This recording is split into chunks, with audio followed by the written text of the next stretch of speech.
Cae la tarde y en un rincón de la ciudad, en un pequeño jardín, alguien cuenta una historia, reflexiona en voz baja o conversa, paseándose bajo los árboles. Es hora de volver a casa, bajar la velocidad y darle tiempo al tiempo. Christian Warnken nos abre la verja de su jardín para que respiremos aire puro y oxigenemos el espíritu. En Pauta, aquí comienza Desde el Jardín, una presentación de Fundación Irarrázaval, desde 1920, al servicio de la educación, humanismo y técnica, y Grupo Viva, promoviendo la sostenibilidad en la empresa y los barrios. Lo esencial de toda exploración será volver al propio jardín y ver las cosas por primera vez, decía el poeta T.S. Eliot. Queridos y queridas radiovidentes que al escucharnos nos ven, los saludo a todos los que están en Antofagasta, en Temuco, Viña del Mar, Valparaíso, en Santiago, los que nos siguen a través de pauta.cl o también por Spotify. Estoy abriendo puntualmente la verja de madera de mi jardín, por ahí se escucha mi fiel chucao, pájaro sureño de estos lares, de estos jardines. Hoy día recordé un poema tremendo y tremendista, como todo lo era en él, del poeta chileno Pablo de Roca a propósito del fracaso. Pablo de Roca decía: yo soy como el fracaso total del mundo, oh pueblos, el canto frente a frente al mismo Satanás. Dialoga con la ciencia tremenda de los muertos y mi dolor chorrea de sangre la ciudad. Este poema, muy conocido, genio y figura de Pablo de Roca, tiene que ver con un poeta que es capaz de declarar y declararse como el fracaso total del mundo. La palabra fracaso, particularmente en un tiempo y en una época, o en una cultura, o una civilización, podríamos decir, que coloca en el centro el éxito, enfrentar el fracaso cara a cara, declararlo y decir yo soy el fracaso, es un acto de coraje, de valentía. ¿Qué pasa con el fracaso y cómo podemos mirarlo desde otra perspectiva, darle una vuelta de tuerca? Ha surgido un proyecto extremadamente interesante que tiene que ver justamente con esto y nos va a visitar el director del Círculo de Bellas Artes de Madrid, profesor de Historia y Filosofía Moderna del Departamento de Filosofía de la Universidad Autónoma de Madrid, Valerio Rocco. Justamente ahí nos va a explicar qué va a hacer con el fracaso, qué tiene que ver el fracaso con esta finis terrae, con este fin de mundo que somos nosotros, Chile. Valerio, un gusto saludarte esta tarde en el jardín. Encantado de estar aquí en este locus amenus, en este lugar tan agradable, en este jardín, y poder conversar contigo. Gracias, Cristian. Debería haber partido a lo mejor con una égloga de Garcilaso de la Vega, tal vez.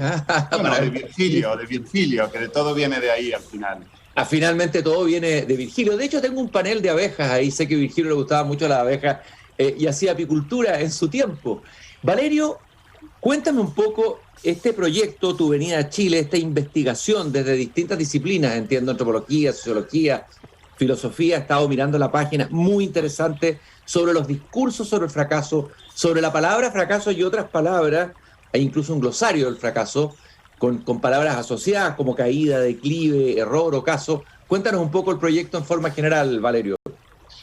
Es un proyecto que surgió como una experiencia colectiva, eso ya es muy bonito, un proyecto de investigación que solicitamos desde la Universidad Autónoma de Madrid hace ya unos años, hace 2 años, a la Unión Europea, para pensar desde la filosofía, desde la historia, desde la antropología, la sociología, la psicología, como bien has dicho, este concepto tan escurridizo, ¿no? El concepto de fracaso, y que es un concepto, como bien has dicho, un poco ocultado, un poco olvidado en este mundo éxito-céntrico, ¿no? Nos gustaba la idea de la que partimos era, por un lado, investigar qué tiene el fracaso de especial, porque es un concepto tan apasionante, luego si quieres podemos hablar un poco de eso, pero también entender cuáles son las lógicas de atribución del fracaso, ¿no? O sea, por qué de repente un individuo, un grupo, un país o una institución son tildados de fracasados. ¿Quién hace esa operación conceptual?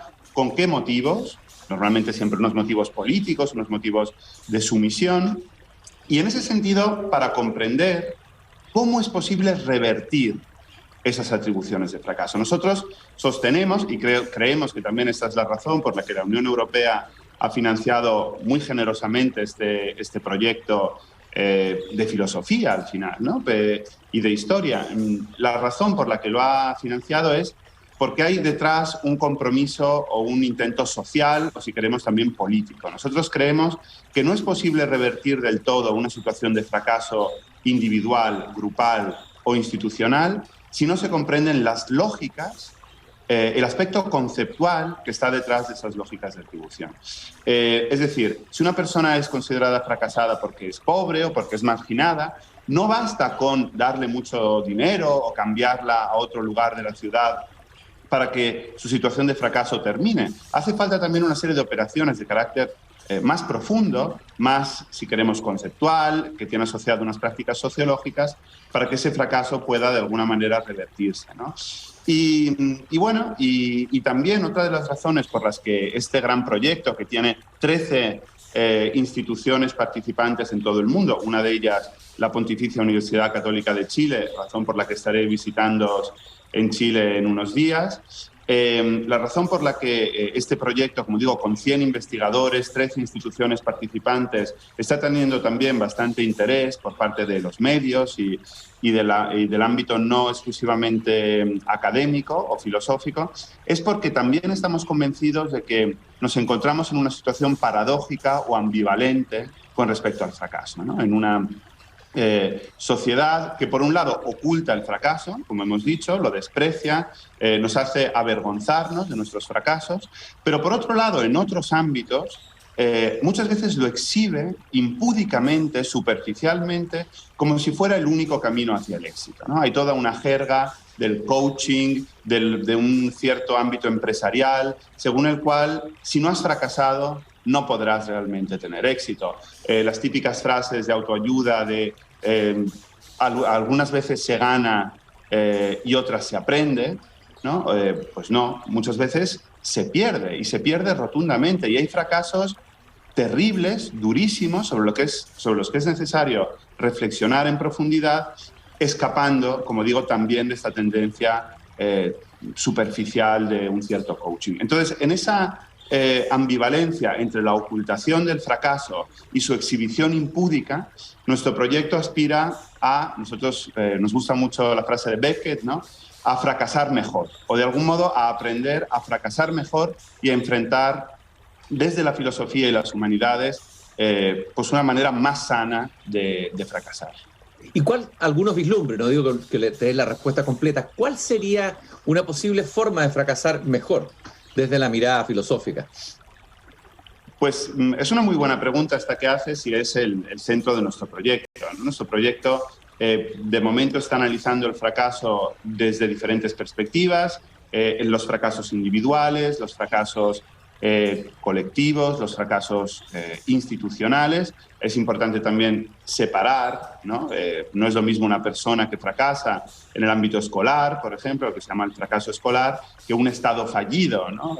Considerado fracasado por razones políticas. Y sin embargo, todas estas experiencias tienen algo en común. Y nosotros lo que reivindicamos para ese mejor fracasar es sobre todo el aspecto educativo. Es decir, que haya también referentes de fracasos en la historia, ¿no? Las derrotas, los problemas, las dificultades que a nivel individual, grupal, religioso, étnico, pues muchas veces son invisibilizadas. Sin embargo, pues mostrarlas y enseñar a los niños que el fracaso no es que sea algo normal, es que es algo seguramente inherente a la condición humana. El ser humano es casi por definición el ser que fracasa porque es consciente del propósito de sus acciones, es consciente de que puede tener éxito y sin embargo muchas veces no lo tiene. Entonces, por un lado la educación es fundamental y por otro lado es fundamental el aspecto, si queremos, comunitario o el aspecto social. Es decir, frente al individualismo, al atomismo imperante en tantas sociedades que por un lado abandona al que ha fracasado, le deja solo porque no hay lazos comunitarios con él, o bien exalta de manera absolutamente heroica a ese individuo, a ese átomo que ha conseguido tener éxito a pesar de sus fracasos, olvidando que ese éxito ha sido posible muchas veces gracias a un tejido social que le ha acompañado en ese éxito, en la superación de los fracasos, yo creo que hay que reivindicar en una experiencia o en la otra la importancia de la sociedad y de la comunidad en el fracaso. Por lo tanto, educación y comunidad sería un poco la respuesta. Ahora, es curioso que nuestra civilización, por decirlo entre comillas occidental o cristiano occidental, que está fundada sobre el símbolo de un fracaso, de un primer fracaso, es decir, el hombre que está en la cruz fracasó en ese momento frente a sus discípulos, frente a su propia comunidad que esperaba que fuera el Mesías, etc. Pero sin embargo, esa misma civilización o ese mismo mundo que tiene sus raíces, hunde sus raíces en ese símbolo tan potente, tan tremendo, oculte el fracaso o lo niegue o lo borre, ¿no? Bueno, es muy curioso porque ese fracaso que has citado, ese sacrificio, ¿no? O fracaso o muerte de Dios, nada más y nada menos, para el cristianismo, realmente lo que viene, para los que sean creyentes y sean cristianos, es a redimir esa primera caída, ese primer fracaso, que es el pecado original. O sea, realmente hay un fracaso originario que para el cristianismo nos define a todos, que es el pecado original, y de algún modo el sacrificio de Cristo viene a liberarnos de ese fracaso colectivo a través del fracaso individual. Aquí está evidentemente subyaciendo toda la lógica del chivo expiatorio, que evidentemente es algo común desde el punto de vista antropológico, cultural, en todas las civilizaciones. Es decir, el fracaso o la caída de uno es necesaria para la salvación de todos.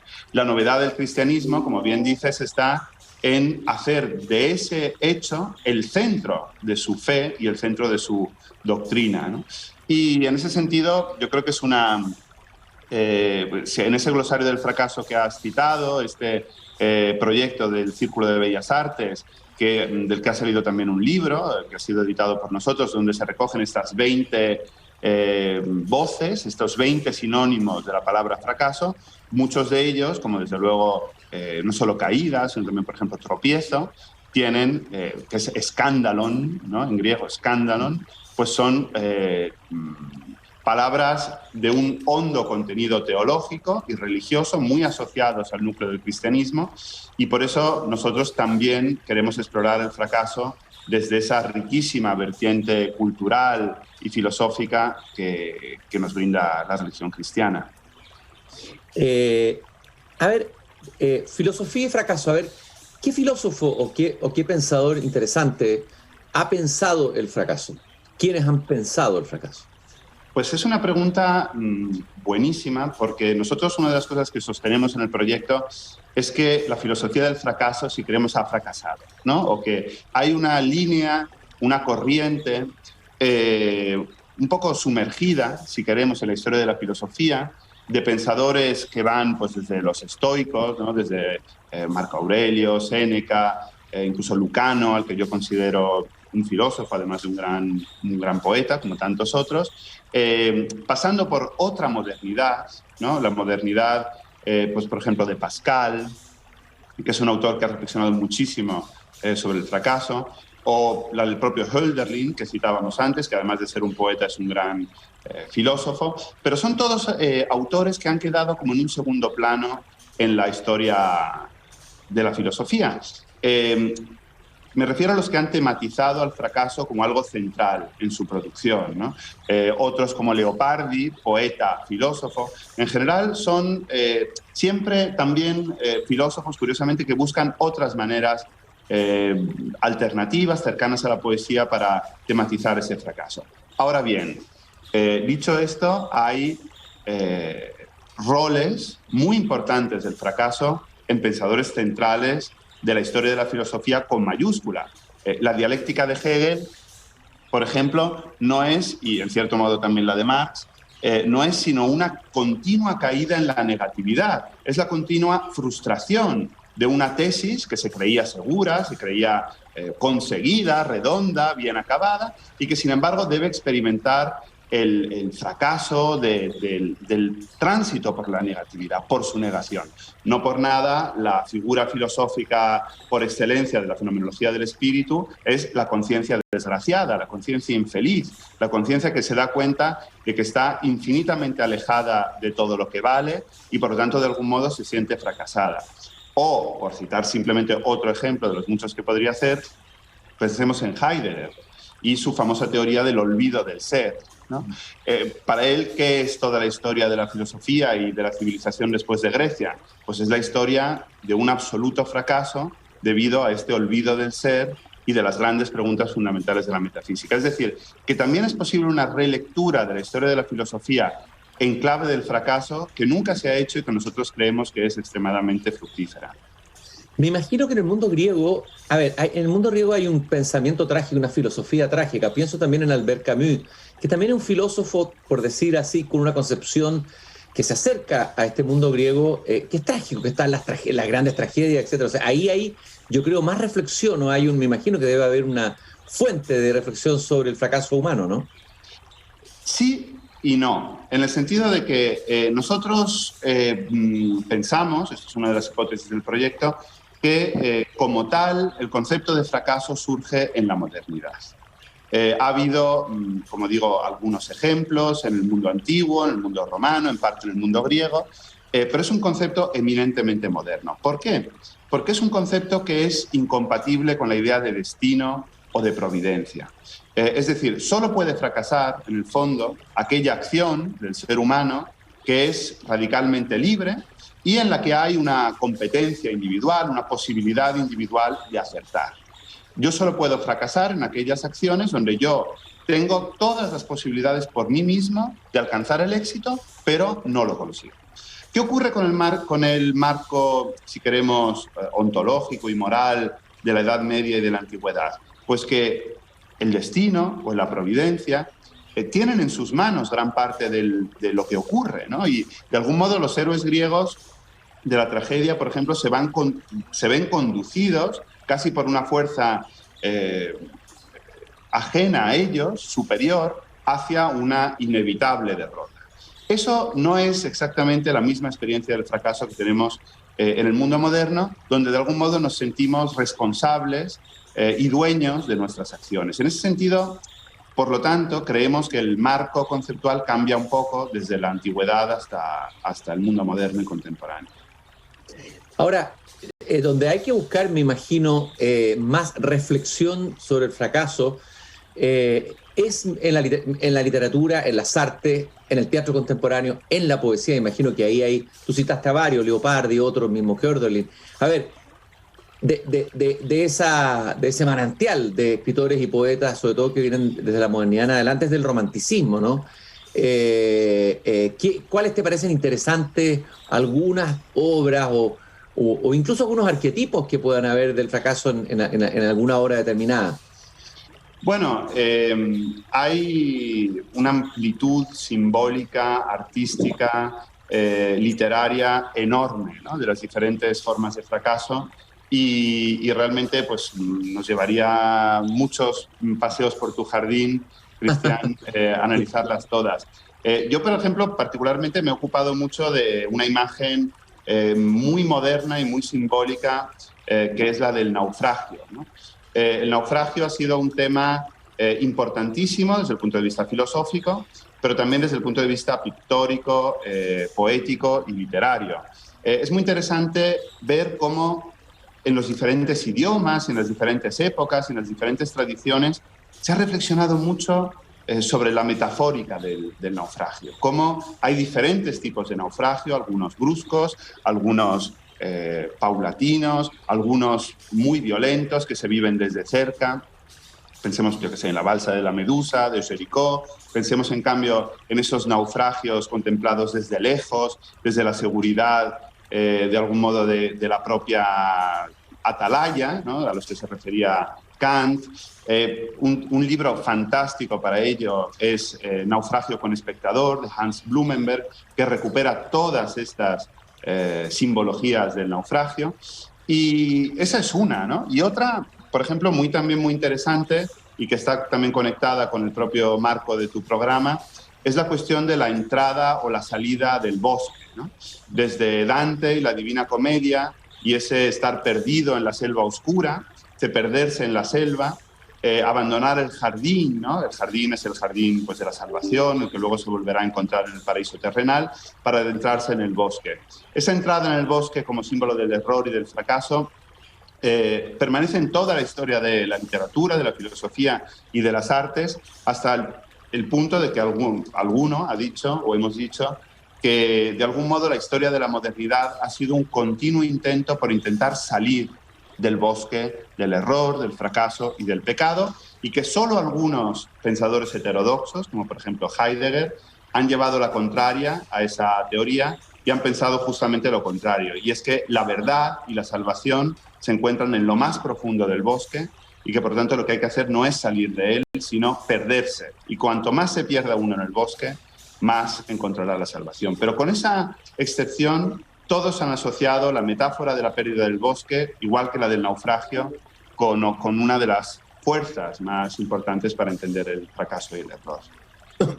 Bueno, en el caso de Dante y de otro, está el descenso, ¿no? La catábasis, como un viaje primordial necesario.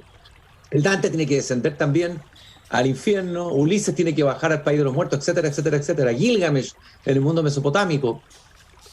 Efectivamente, o pensemos en Orfeo, ¿no? También esa otra gran catábasis, importante para el mundo antiguo, sin duda, pero crucial para el mundo moderno.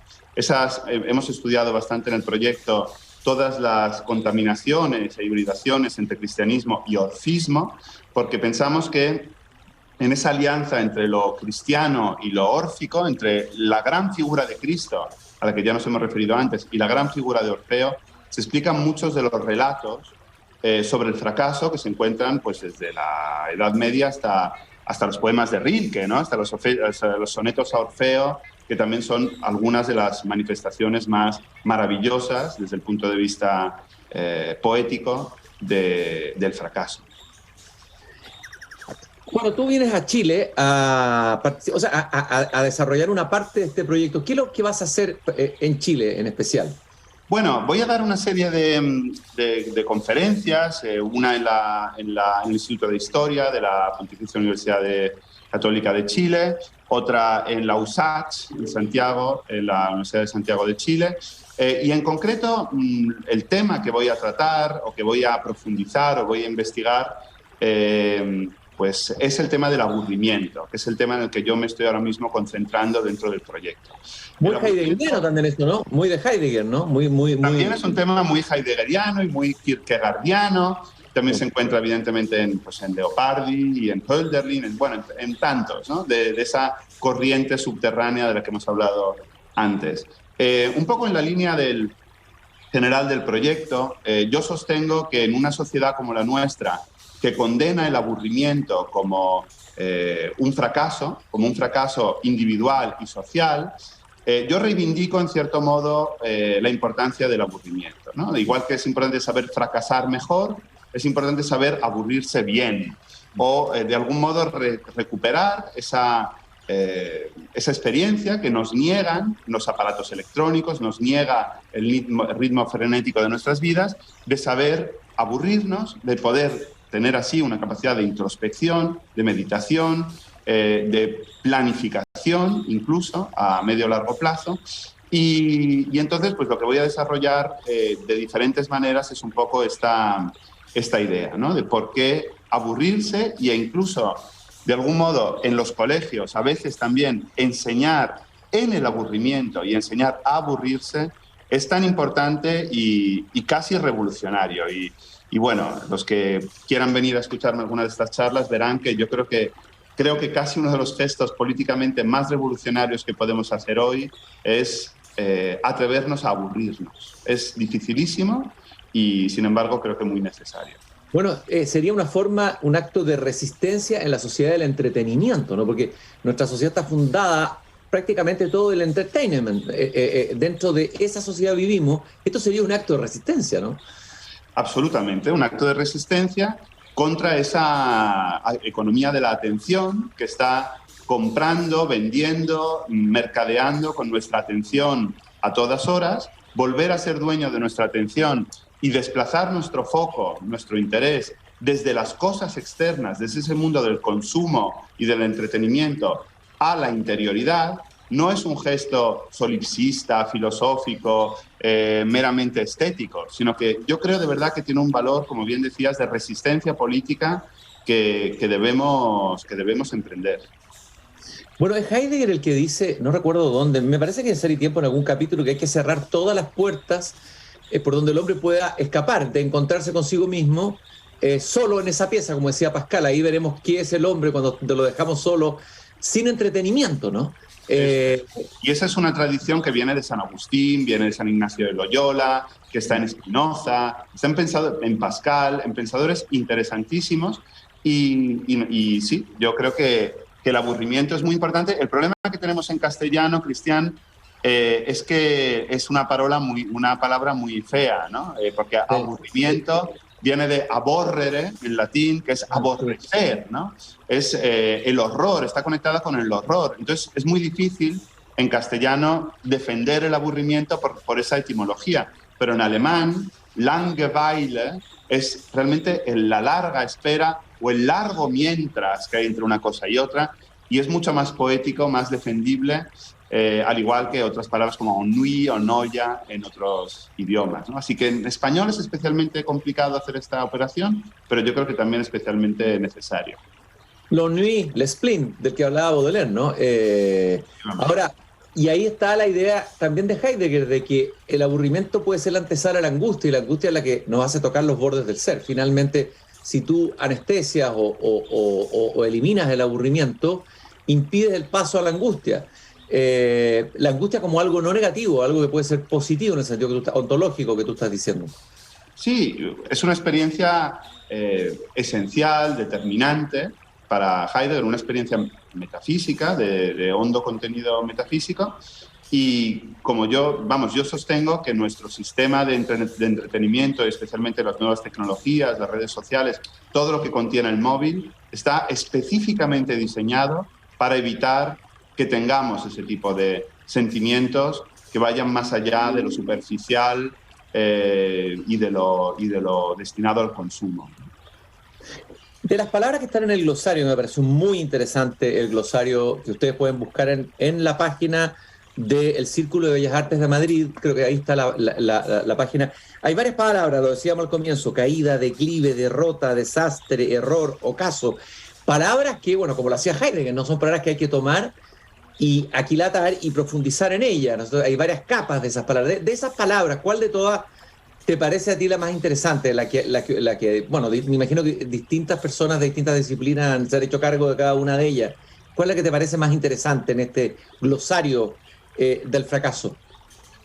Hombre, es difícil, ¿no? Porque todas son muy buenas. A mí me apasiona, a pesar de que no la he escrito yo, Ocaso, ¿no? Porque está tan relacionada con la gran historia de la filosofía. Pensemos en Nietzsche, ¿no? En el ocaso de los dioses, claro. O con la ópera, ¿no? Pensemos en Wagner, ¿no? En el ocaso de los ídolos, ocaso de los dioses, el crepúsculo, ese doble valor que tiene en alemán y en inglés esta palabra, porque significa ocaso, pero también significa la luz de la aurora, con lo cual tiene un significado dialéctico. Pero es una palabra especialmente compleja y bonita, pero yo creo que si hubiera una medular, queda un poco mal decirla porque es una de las que he escrito yo, es error. Yo creo que estamos cada vez más orientados hacia una concepción epistemológica del fracaso. Los grandes fracasos hoy en día son fracasos desde el punto de vista, creo yo, del conocimiento. Pensemos en las fake news, pensemos en los negacionistas de distinto tipo, ¿no?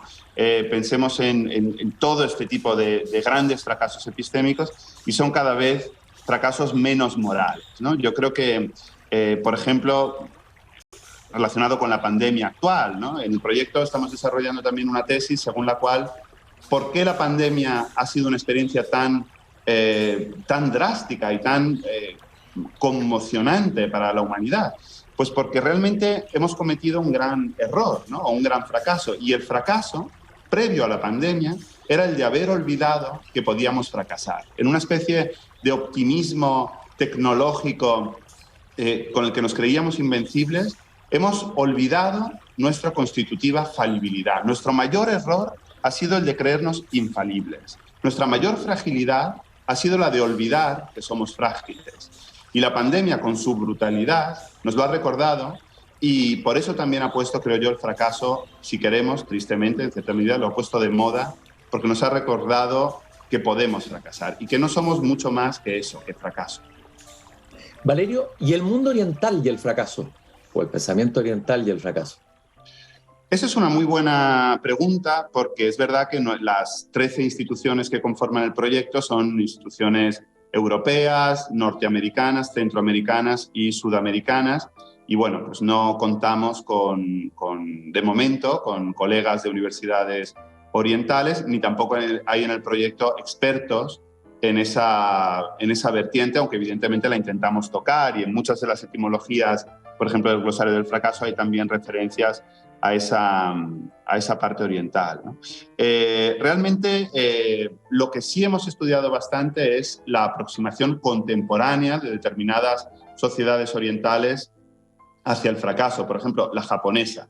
La japonesa nos parece una de las, si queremos, de las más terribles vivencias hoy en día del fracaso, ¿no? Donde hay un sentimiento de culpabilización individual y autoculpabilización individual en el fracaso, que es muy interesante comparar en una sociedad, en el fondo, tan capitalista, tradicional, pero realmente hipercapitalista. Es interesante comparar con lo que ocurre en Estados Unidos, donde ocurre exactamente todo lo contrario, ¿no? Donde el éxito es construido a través de una acumulación de fracasos. El fracaso se trivializa, se banaliza, se ve como una oportunidad para volver a empezar, y sin embargo, en el no tan lejano Japón, geográficamente y también desde el punto de vista de la lógica capitalista, el fracaso es el fin, en muchos casos, literalmente, para empresarios, estudiantes, personas de todos los ámbitos que llegan muchas veces, como sabemos, a suicidarse por no poder encarar, ¿no? ese fracaso terrible en sus vidas. Así que son dos extremos, Estados Unidos y Japón, muy distintos, pero igualmente nocivos de pensar el fracaso. Profesor, lo que decías, que muy interesante lo de Japón. Estaba pensando en un novelista, Netsume Soseki, novelista japonés, que justamente narra la transición de este Japón más agrario, más feudal, a un Japón que entra rápida y vertiginosamente en el mundo, en la civilización más contemporánea, digamos, en la modernidad nuestra, occidental. Y bueno, ahí hay un suicidio, es un libro tremendo. Me acordé mucho de Netsume Soseki. Valerio, yo te quiero agradecer esta interesantísima conversación paseándose aquí por el jardín. Quedaron temas pendientes. Me gustaría conversar contigo sobre el trabajo que has hecho de la relación de Hegel y Hölderlin entre filosofía y poesía. Y desde luego, cuando vengas a Chile, te voy a invitar de nuevo al jardín para que sigamos conversando sobre ese tema tan fascinante. Y decirte que en Chile hay varios poetas, esos son nuestros pensadores, que han abordado cara a cara el fracaso. Neruda, no en la etapa última, que es más épico, incluso más, pero es el Neruda de Residencia en la Tierra, el Pablo de Roca, el que te hablé recién, Gabriela Mistral, ahondan desde la poesía en el fracaso. Así que a lo mejor ahí vas a encontrar un material interesantísimo en tu visita a nuestro país.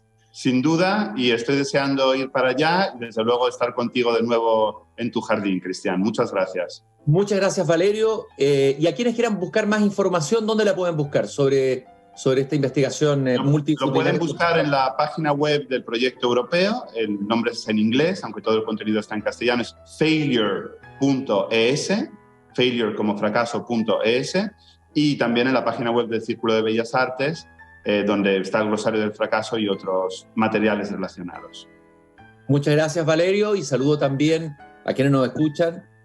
Nos encontramos mañana nuevamente aquí cuando vuelva a abrir la verja de madera de mi jardín a las 8 de la noche. Gracias por habernos acompañado.